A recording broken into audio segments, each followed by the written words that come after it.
नमस्कार। बहुत स्वागत है आप सभी दर्शकों का कर्क राशि के लिए मंगल गोचर के इस वीडियो में। नीच की राशि में मंगल, क्या मंगल करेंगे अमंगल? जी हाँ, ग्रहों के सेनापति मंगल 3 अप्रैल को कर्क राशि में गोचर कर चुके हैं और कर्क राशि में 7 जून 2025 तक रहेंगे। इसके बाद सिंह राशि में चले जाएंगे। कर्क राशि मंगल की नीच की राशि है। क्या नीच की राशि में मंगल अशुभ फल ही प्रदान करेंगे? इसी को समझाने के लिए मैं आपको नवांश कुंडली भी दिखाऊंगा। नवांश कुंडली में भी मंगल कर्क राशि में ही है, लेकिन D9 में मंगल का नीच भंग हो रहा है और D9 में मंगल नीच भंग राजयोग बना रहे हैं। नवांश कुंडली में किसी भी ग्रह की स्थिति ये बताती है कि उस ग्रह में कितना बल है, फल प्रदान करने की कितनी क्षमता है। D9 में नीचभंग राजयोग का बनना ये दर्शाता है कि 3 अप्रैल से 7 जून के 65 दिनों के गोचर काल में मंगल में अपना फल प्रदान करने की पूरी क्षमता है। आइए समझते हैं कि कर्क राशि में मंगल कर्क राशि के जातकों को किस तरह का फल प्रदान करेंगे। लेकिन उससे पहले मैं आपको यही समझाऊंगा कि मंगल क्या है, मंगल किस तरह का फल प्रदान करते हैं, और वीडियो के अंत में मैं आपको मंगल के उपाय भी बताऊंगा। पहले समझते हैं कि मंगल क्या है और मंगल का प्रभाव क्या होता है। देखिए, 9 ग्रहों में मंगल बहुत ही पावरफुल और एग्रेसिव प्लेनेट हैं और मंगल एक ऐसा ग्रह है जो जब भी राशि परिवर्तन करता है तो बहुत से जातकों के जीवन में बहुत बड़ी उथल पुथल देखने को मिलती है। मंगल आपके भाई को रिप्रेजेंट करते हैं, मंगल आपके दोस्तों को रिप्रेजेंट करते हैं। महिलाओं की कुंडली में मंगल उनके पति को रिप्रेजेंट करते हैं। मंगल को भूमि पुत्र कहा जाता है। मंगल प्रॉपर्टी के, कृषि भूमि के कारक होते हैं। मंगल आपके साहस, पराक्रम, शौर्य और ऊर्जा को रिप्रेजेंट करते हैं। शरीर में जो स्थान रक्त का है वही स्थान 9 ग्रहों में मंगल का है। शरीर में रक्त की कमी हो जाए तो हम कमज़ोर हो जाते हैं, शक्तिहीन हो जाते हैं, कोई काम करने की ऊर्जा हमारे अंदर नहीं रहती। ठीक यही स्थिति मंगल की भी है। मंगल अगर कुंडली में कमज़ोर हैं तो व्यक्ति के पराक्रम, साहस में कमी आती है। कोई बड़ा कार्य करने का, कोई रिस्क लेने का साहस ही नहीं होता उसके अंदर। जबकि मंगल अगर कुंडली में मजबूत हुए तो व्यक्ति अदम्य साहस का धनी होता है। बड़ा से बड़ा कार्य जो दूसरों के लिए असंभव लगता है वो मंगल के प्रभाव से व्यक्ति कर लेता है। जीवन में हर चुनौती, हर चैलेंज से बाहर निकालता है मंगल। मंगल का स्वभाव बहुत ही एग्रेसिव होता है और जो काम हाथ में लिया है वो काम पूरा करके ही दम लेता है मंगल। और यही कारण है कि मंगल प्रधान व्यक्ति ज़्यादातर रक्षा सेवाओं में, डिफेंस में, पुलिस विभाग में, DRDO में या मेडिकल और सर्जरी के क्षेत्र में पाए जाते हैं। लॉ एंड ऑर्डर को मेंटेन करना, जहाँ पर गड़बड़ी हो रही है उसे ठीक करना, ये सब मंगल का कार्य है। एक तरह से देखा जाए तो मंगल हमारे जीवन में रक्षा करते हैं, हमारी रक्षक की भूमिका में होते हैं। तो आइए समझते हैं कि आपकी राशि पर क्या प्रभाव पड़ेगा मंगल के गोचर का। देखिए, एक कुंडली के माध्यम से मैं आपको दिखा रहा हूँ मंगल की स्थिति। यहाँ पर मंगल कर्क राशि में गोचर कर रहे हैं। 4 लिखा हुआ है। 4 का मतलब कर्क राशि, और कर्क राशि मंगल की नीच की राशि है। लेकिन अच्छी बात क्या है, यहाँ पर मंगल वर्गोत्तम है। देखिए, मंगल जहाँ लिखा हुआ है, मंगल के ऊपर ये वर्गोत्तम का निशान बना हुआ है। वर्गोत्तम क्या होता है? वर्गोत्तम वो स्थिति होती है जब कोई ग्रह लग्न कुंडली और नवमांश कुंडली दोनों में एक ही राशि में गोचर करता है। मैं आपको नवमांश कुंडली भी दिखा देता हूँ। नवमांश कुंडली में मंगल की स्थिति आप देखिए, ये D9 है नवमांश कुंडली। नवमांश कुंडली में यहाँ देखिए मंगल कर्क राशि में है, यानी नवमांश में भी नीच की स्थिति में है। लेकिन नवमांश कुंडली में मंगल के साथ देवगुरु का भी गोचर है। मंगल और गुरु, कर्क राशि मंगल की उच्च की राशि है, मंगल की नीच की राशि है और देवगुरु की उच्च की राशि है। अब अगर दो ग्रह जो एक ही राशि में हैं और उच्च के हैं और दूसरा ग्रह नीच का है, तो जो ग्रह नीच का होता है उसका नीच भंग हो जाता है। मंगल कर्क राशि में नीच के हो रहे हैं। कर्क राशि में जो ग्रह उच्च का होता है, अगर उसकी मंगल से युति बन जाए तो मंगल का नीच भंग हो जाएगा। ये ज्योतिष शास्त्र का सिद्धांत है, नीच भंग राजयोग का सिद्धांत है। तो कर्क राशि में गुरु उच्च के होते हैं, गुरु मंगल की युति बन रही है। जब गुरु मंगल की युति बन रही है तो मंगल का नीच भंग हो गया और मंगल नीच भंग राजयोग बना रहे हैं नवमांश कुंडली में। नवमांश कुंडली वो कुंडली होती है जो ये बताती है कि किसी भी ग्रह के पास कितना बल है, कितनी शक्ति है। अब देखिए यहाँ पर लग्न कुंडली में वर्गोत्तम का निशान बना हुआ है, यानी मंगल लग्न कुंडली में भी और नवमांश में भी कर्क राशि में गोचर कर रहे हैं, लेकिन नवमांश में मंगल का नीच भंग हो रहा है, तो मंगल अच्छा फल देने की स्थिति में आ गए। दूसरी बात, मंगल वर्गोत्तम है। वर्गोत्तम होने पर कोई भी ग्रह उत्तम फल प्रदान करता है। अब मंगल जब वर्गोत्तम होंगे तो व्यक्ति में उत्साह की वृद्धि करेंगे, पराक्रम पुरुषार्थ को बढ़ाएंगे, आपकी पावर और अथॉरिटी को बढ़ाएंगे, नेतृत्व क्षमता में वृद्धि करेंगे और मान सम्मान में वृद्धि करेंगे। वर्गोत्तम ग्रह व्यक्ति को उसके जीवन के लक्ष्यों को पाने में मदद करता है। तो इन 65 दिनों में आपने अपने जीवन में जो लक्ष्य निर्धारित किया है, अपने लिए जो कार्य करना चाहते हैं, जो सपना देखा है आपने, उसको पूरा करने में मंगल आपकी मदद करेंगे। हर तरह की चुनौतियों का सामना करने की क्षमता बढ़ती है, आत्मबल और आत्मविश्वास में वृद्धि होती है। मंगल वर्गोत्तम है और आपको स्थिरता और शांति प्रदान करेंगे और आपको प्रभावशील बनाएंगे। चूंकि नवमांश में नीच भंग राजयोग बना रहे हैं, इसलिए इस गोचर काल में इन 65 दिनों में मंगल अच्छा ही फल प्रदान करेंगे। क्योंकि D9 में किसी भी ग्रह की स्थिति ये बताती है कि उस ग्रह में बल कितना है, फल देने की क्षमता कितनी है। तो आइए समझते हैं कि मंगल, वर्गोत्तम मंगल अलग अलग राशि के जातकों को किस तरह का फल प्रदान करेंगे। तो यह है कर्क राशि के जातकों की कुंडली। मंगल का गोचर आपके लग्न भाव में है और यहाँ पर मंगल दशम भाव के स्वामी होकर के और पंचम भाव के स्वामी होकर के लग्न में गोचर कर रहे हैं। मंगल की चौथी दृष्टि चौथे भाव पर, सातवीं दृष्टि सातवें भाव पर और आठवीं दृष्टि आठवें भाव पर पड़ रही है। मंगल वर्गोत्तम है, यानी D9 और D1 में एक ही राशि कर्क राशि में है।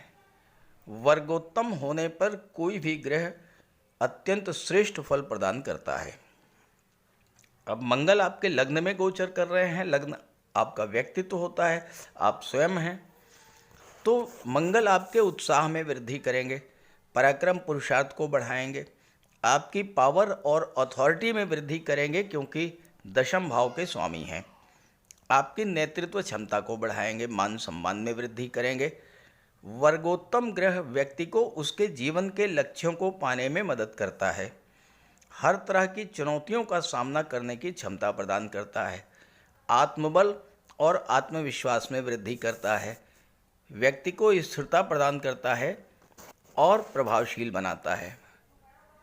मंगल को सूर्य का बल भी प्राप्त है। सूर्य इस समय भाग्य भाव में गोचर कर रहे हैं। मंगल सूर्य का नवम भाव, नवम पंचम का योग बन रहा है, तो सूर्य भी एक्टिवेट हैं और मंगल भी एक्टिवेट हैं। इसके बाद सूर्य दशम भाव में आ जाएंगे और दशम भाव में सूर्य दिग्बली होते हैं। आपके करियर के लिए बहुत अच्छा रहेगा। और 15 मई को सूर्य लाभ के भाव में आ जाएंगे। मंगल से सूर्य का 3-11 का संबंध बनेगा। मंगल से 11वें स्थान पर होंगे, सूर्य लाभ के स्थान पर होंगे सूर्य, तो सूर्य का पूरा पूरा लाभ मंगल को प्राप्त होगा। तो इस तरह से आपके लिए सूर्य और मंगल दोनों मिलकर के ये 65 दिन आपके जीवन में एक बहुत बड़ा सकारात्मक परिवर्तन लेकर के आएंगे। और चूंकि सूर्य धन भाव के स्वामी हैं, लाभ भाव में गोचर करेंगे, भाग्य में गोचर करेंगे, कर्म में गोचर करेंगे, तो भाग्य साथ देगा, कार्य क्षेत्र में उन्नति होगी और आपके सोर्स ऑफ इनकम बढ़ेंगे और धन का संचय भी होगा। तो आइए समझते हैं कि कर्क राशि के जातकों को मंगल इस गोचर काल में क्या क्या फल देने जा रहे हैं। मंगल आपकी कुंडली में लग्न में गोचर कर रहे हैं दशम भाव के स्वामी होकर के, और 14 अप्रैल को दशम भाव में सूर्य भी आ जाएंगे। सूर्य और मंगल दोनों दशम भाव आपके करियर प्रोफेशन के भाव में दिग्बली होते हैं और आपके लग्न में गोचर कर रहे हैं। आपके पराक्रम, शौर्य और साहस में अभूतपूर्व वृद्धि कर देंगे। बड़ा से बड़ा काम हो, बड़ा से बड़ा लक्ष्य हो, आप उसे अपने साहस और पराक्रम से पूरा करेंगे।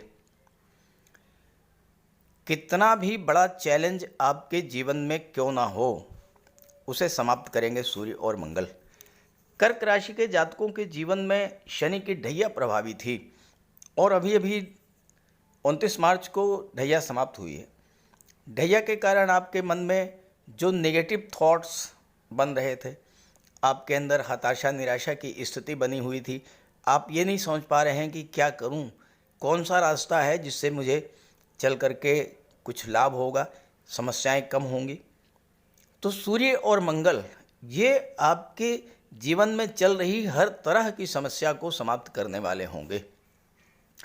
चूँकि सूर्य धन भाव के स्वामी होकर के भाग्य के भाव में गोचर करेंगे और सूर्य आपके लिए प्रबल योग कारक होते हैं, ऐसे में आपका भाग्य साथ देगा और भाग्यवश आपको धन की प्राप्ति होगी। इस समय पिता का भी सहयोग मिलेगा, गुरु का मार्गदर्शन मिलेगा, बॉस और सीनियर्स का भी पूरा पूरा सहयोग आपको प्राप्त होगा। कई बार ऐसा होता है कि कोई बड़ा टारगेट सामने हो और हमें ये लगता है कि हम उसे पूरा नहीं कर पाएंगे, और ख़ास करके ढैया की स्थिति में तो आपके सामने बिल्कुल ऐसी ही स्थिति आई होगी कि कोई भी बड़ा चैलेंज आपके सामने आया होगा और आप बिल्कुल घबरा करके पीछे हट गए होंगे। मन में नेगेटिव फीलिंग्स आई होंगी और हो सकता है कि आप उस कार्य को शुरू ही न कर पाए हों असफलता के डर से। लेकिन अब वो समय आ गया है जब मंगल और सूर्य आपके अंदर इतना साहस और इतना आत्मविश्वास पैदा करेंगे कि आप बड़े से बड़े लक्ष्य को प्राप्त करेंगे। मंगल की 7वीं दृष्टि 7वें भाव पर पड़ रही है। 7वां भाव व्यापार का होता है। व्यापार में कहा जाता है कि नो रिस्क नो गेन। तो मंगल के प्रभाव से इस समय आप रिस्क लेने का साहस करेंगे। हालांकि ऐसा करने से कभी कभी नुकसान भी हो सकता है, लेकिन ज़्यादातर मामलों में सफलता मिलेगी। आप खुद ही अपना मार्ग बनाएंगे। एक बात ध्यान रखें कि राहु नवम भाव में बैठे हुए हैं। राहु की दृष्टि मंगल पर पड़ रही है, तो राहु थोड़ा भ्रम पैदा करते हैं, गलतफहमी पैदा करते हैं और राहु एग्रेसिव बना देते हैं। जल्दबाजी और बहुत तेज़ी से कोई डिसीजन लेना, ये राहु और मंगल का प्रभाव होता है। लेकिन यहाँ पर आपको थोड़ा सा शांत रहना होगा। जल्दबाजी में किसी तरह का कोई निर्णय आपको नहीं लेना है। 14 अप्रैल को सूर्य दशम भाव में आ जाएंगे। सूर्य की दृष्टि चौथे भाव पर पड़ेगी, मंगल की दृष्टि भी चौथे भाव पर पड़ेगी, चौथा भाव एक्टिवेट होगा। जब चौथा भाव एक्टिवेट होगा तो आपके भूमि भवन प्रॉपर्टी के सपने जो हैं वो इस समय पूरे होंगे। आप एफर्ट करेंगे प्रॉपर्टी खरीदने के लिए और आपको सफलता मिलेगी 15 मई के बाद। अभी आप प्रॉपर्टी को देख लीजिए, उसके पेपर्स को चेक करा लीजिए, किसी लीगल एक्सपर्ट की राय ले लीजिए। चूँकि राहु की दृष्टि मंगल पर रहेगी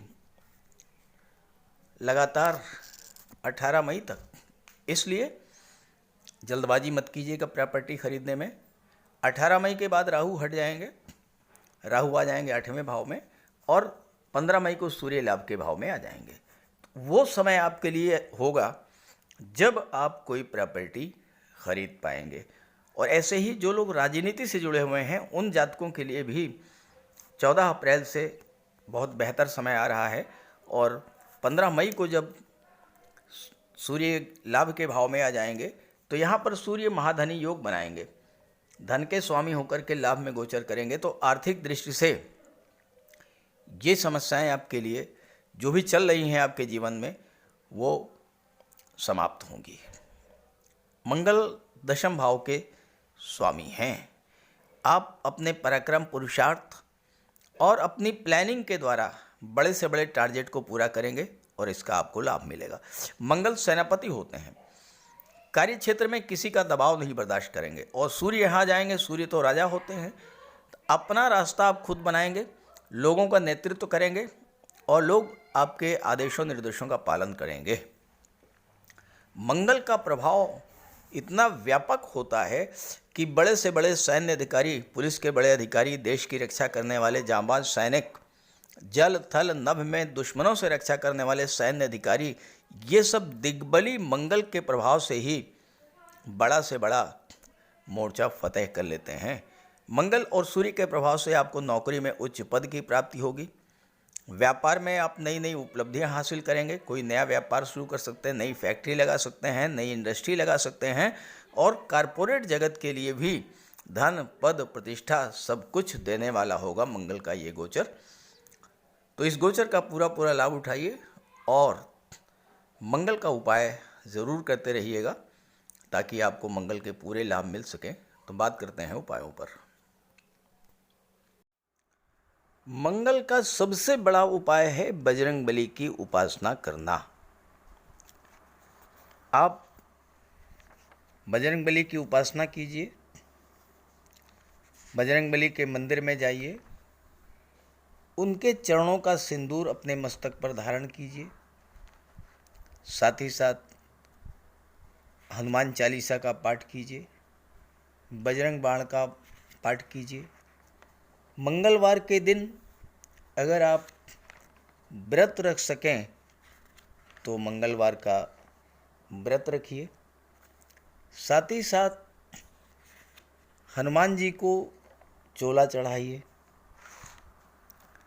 मंगलवार के दिन स्नान करने के जल में लाल चंदन या लाल पुष्प डालकर स्नान करें। स्नान करने के बाद लाल रंग के वस्त्र धारण करें। अगर नहीं कर सकते हैं लाल रंग के वस्त्र धारण तो कम से कम एक लाल रुमाल अपनी जेब में ज़रूर रखें।